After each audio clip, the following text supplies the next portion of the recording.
Hey, everybody. I want to thank you, first of all, for supporting me by sharing and liking and commenting on the little reel that I posted yesterday, which at this point is like 280,000 people have seen and somewhere near 5,000 people have shared, which I think is really great for democracy and great for journalism. So I appreciate that. I'm up here in one of my cabins up here in the mountains. This is the writer's cabin. This is where I like to think sometimes. And it's a good place to ponder things like the story that is happening. 60 Minutes deciding to, actually CBS deciding to pull a piece that 60 Minutes had done by correspondent Sharon Alfonsi. And it was pulled by Bari Weiss, the editor-in-chief of CBS News. And, we kind of lambasted her pretty hard yesterday, to be honest with you. And I started thinking, Bari's position with the 60 Minutes piece that Sharon had done was that it hadn't been reported out fully.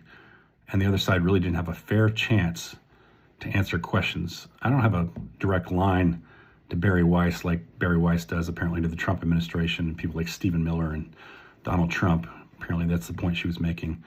And when 60 Minutes didn't get those people to respond to her, she had direct lines to them, which I think is kind of scary. But anyways, we would love to hear from her. And I thought today would be the best chance to maybe get words out to her and see what she's interested in saying. So today it's kind of a reel to her. I hope you don't mind. You can watch if you want to, but I think it's just giving her a good chance to, we don't want to be underreporting our stories. We want to be able to be fair. And so let's be fair to Bari, right?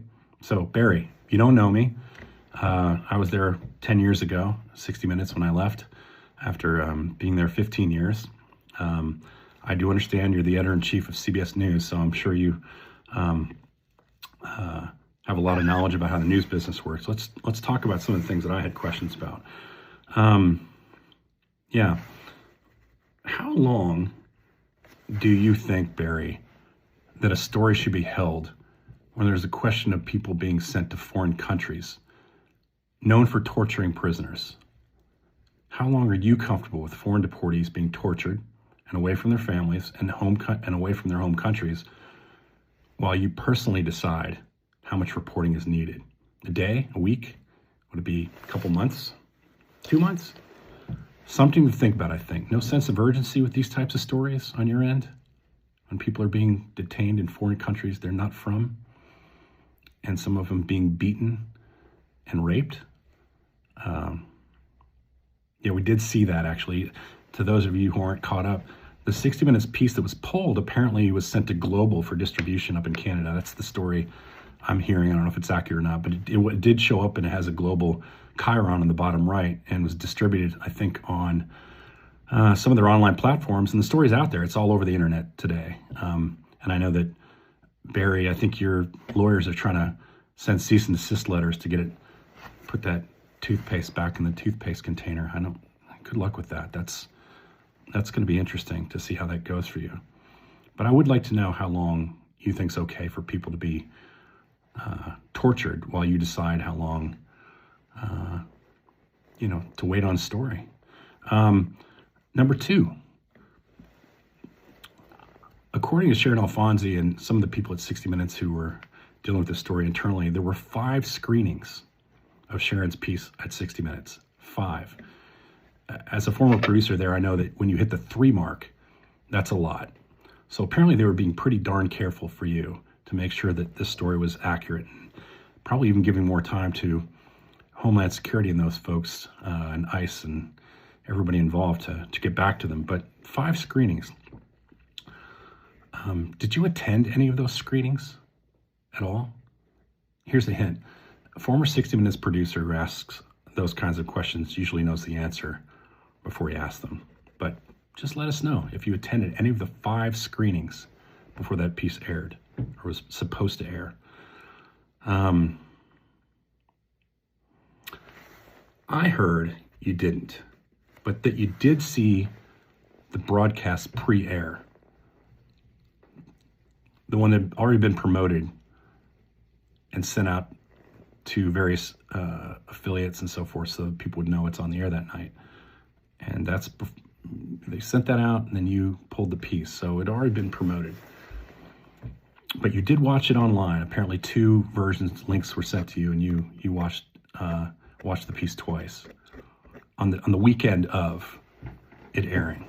So my question is, did planning that all-important special with Erica Kirk impact your ability to keep up with the news cycle for the programs you're supposed to be overseeing? You know, I mean, this story needed additional reporting, and it was so controversial, and I'm certain the Trump administration needed to have its time and have its say. You were out there planning the Erica Kirk special, which you hosted, by the way, which I thought was interesting. Editor-in-Chief of CBS News hosting a special on Erica Kirk, while 60 Minutes is trying to get important pieces on the air, that some of which were not favorable to the Trump administration. Yeah, congrats on the special, by the way. I heard it was huge in Florida and Arizona. Yeah. So I know it seemed a little bit like a loaded question. Sorry if it felt, a little below the belt. It wasn't intentional. I'm just curious, did that affect your ability to do your job reporting on that story? Yeah. Okay. You said the story needed additional reporting. That's a good point. You don't want stories to be underreported, and you want them to have all the I's dotted and T's crossed and so forth. Do you think reaching out to the Trump administration several times to allow them to respond to a piece was enough? Because that's what Sharon Alfonsi and her producer, Oriana Zill, did, right? They reached out to the administration several times. They had asked them for comment to give their side on this piece that needed to be more balanced, according to you. I watched it last night on Global, and I saw that they had actually noted in there that they had called them for comment and asked them to respond, and they didn't. They chose not to. So with that said, yeah.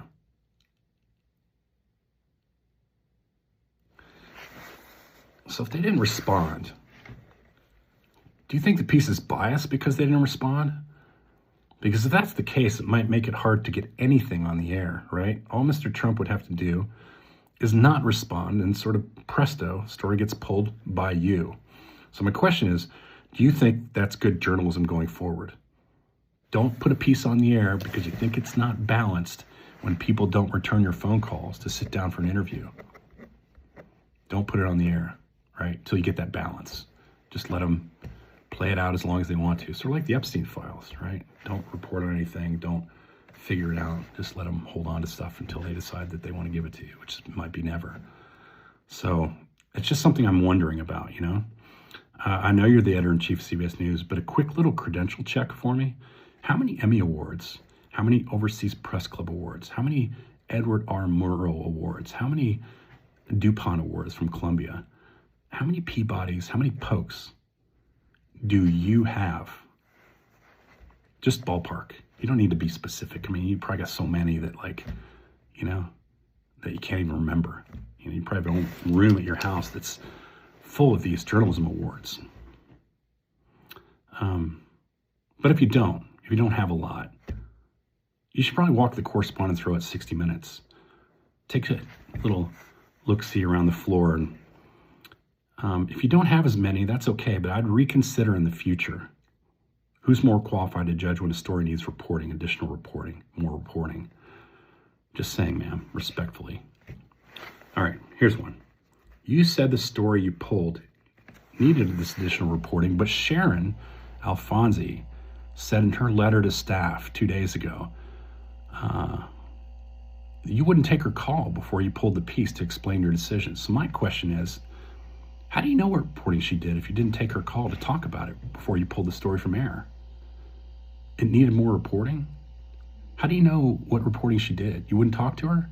You didn't talk to Oriana Zill? That's the impression I'm getting. If I'm wrong, sorry about that. But if you didn't do that, if you didn't call before you pulled a piece from 60 Minutes on the weekend of air, wouldn't you want to know what reporting she'd done, who she'd called, who she hadn't called? It's something I think we should talk about. Okay, last one, I promise. For now, In screenings, the last ones before a story goes to air, there are vice presidents and lawyers from CBS Standards and Practices in the room. And I remember when I was there were pretty serious people. They asked really tough questions when I worked there. You couldn't get much by them. They made sure quotes weren't taken out of context. They verified video might have come from. They made sure people weren't libeled. Now, these folks have been doing this for years. Like years and years and years. Right? Long before you ever were snatched up to do this job, well, long before David Ellison decided you were the perfect fit for overseeing the most important TV magazine in U.S. history. Back when you were doing opinion pieces for the Wall Street Journal, Rupert Murdoch's newspaper, when you were cutting your teeth in the world of journalism, doing opinion pieces for Rupert Murdoch, these people were doing this work. These folks, they work for you, these lawyers, these vice presidents of Standard and Practices, these executive producers that run the show at 60 Minutes, the producers that produce the piece at 60 Minutes, the correspondents that produce the pieces for 60 Minutes, the associate producers that do the fact checking on the stories, as well as the producers and correspondents, and footnote those changes for 60 Minutes, the broadcast associates that run stuff down and help the associate producers with their job, all the way down to the people who are assistants. These people do all this work. And so presumably they're the best ones who have knowledge about a story and whether it's right or wrong. So my question in a roundabout way is, don't you trust your own people? Don't you trust your own lawyers, your executive producers, your VPs, Standards and Practices, to make sure the story is fair and accurate? Don't you trust the correspondents? The producers who they work with, the associate producers who fact check, all of them? Don't you trust them? You know better with all your accolades and your experience in broadcast journalism before you came to 60 Minutes and CBS. Just wondering. So listen, I'm just a curious guy. I don't know much. I haven't been at 60 Minutes since 2015. I went on to do other stuff, and I'm curious, let me know. I want to be fair to you, because if I keep doing things like this, I want to make sure that I'm accurate. You can call me, we can chit chat, you can send me a message, we'll talk about it. I'm sure you're great at this job. A lot of people, when you first got there, said you'd be great at it, and other people said, nah, she's not really right for this spot. Writing opinion pieces for the Times and the Wall Street Journal and running whatever you do, I don't know, with a podcast or whatever it is. But yeah, something to think about. 41 years old, quite the chops running a network news division at 41. You must be amazing at your job. I don't know, how did you not get the global people to take the piece off the air in Canada? Now it's all over the internet. How did that happen? I thought you were running the news department and making sure that happened. Seems really weird, right? Anyways, hey, good luck with the cease and desist letters. And we'll keep following this thing because it's interesting, right? Yeah, keep running the show as well as you do, right? Good job. Thanks. And everybody else, thanks very much for following, and let's keep, asking questions about how she's doing her job, how CBS is doing its job, and, welcome to the Writer's Cabin. There's me and Hunter S. Thompson back when I was 20 years old. Yeah, he was a weird guy, but he liked to party. So anyways, take care. Good night, everybody.